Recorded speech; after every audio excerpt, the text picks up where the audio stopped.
If there is nothing outside of the scope of cause and effect in the horizontal order as mentioned in last lesson, what about miracles? As we have heard of many examples such as the birth of Prophet Isa alayhi salam with no father, Prophet Musa splitting the sea, and etc. Some scholars have stated, in many cases what we consider as law is actually just the appearance of law, but not the actual law. For instance, we think that the law of creation for life is that a living being always results between a mother and a father copulating. But this is only an apparent law, not the real law. The birth of Prophet Isa alayhi salam has violated only the apparent law, but not the real law. So in other words, when we see miracles, they are not outside of the realm of cause and effect. The creative cause from God is still there, then He brings about a particular effect. What we see is a change in the apparent law that we have believed to be the real law. The real law belongs with Allah subhanahu wa ta'ala. So that which we have taken to be the law is not the real law, just the apparent law. When we shift the law, there will still be a cause that comes out of it.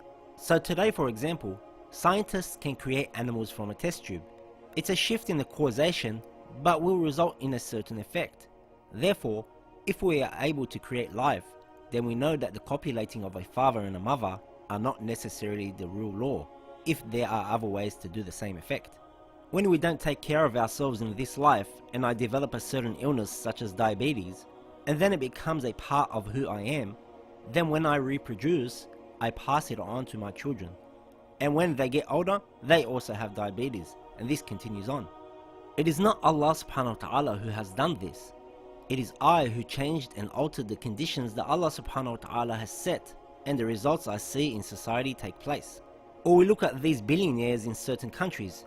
Their own country was in poverty while they were so rich. Allah subhanahu wa ta'ala has provided enough sustenance for everyone. But there are people who have taken this for themselves and changed and altered the horizontal sphere and caused certain deficiencies and problems in the world we live in. This automatically leaves us with the question of evil, because a lot of these differences we see, we have labeled them as evil, like deficiencies, poverty, illnesses, and etc. So why is there deficiency in the first place? Why are people blind, deaf, and deformed? Why does God allow poverty to happen? Why does God not stop murder, torture, wars, and etc.?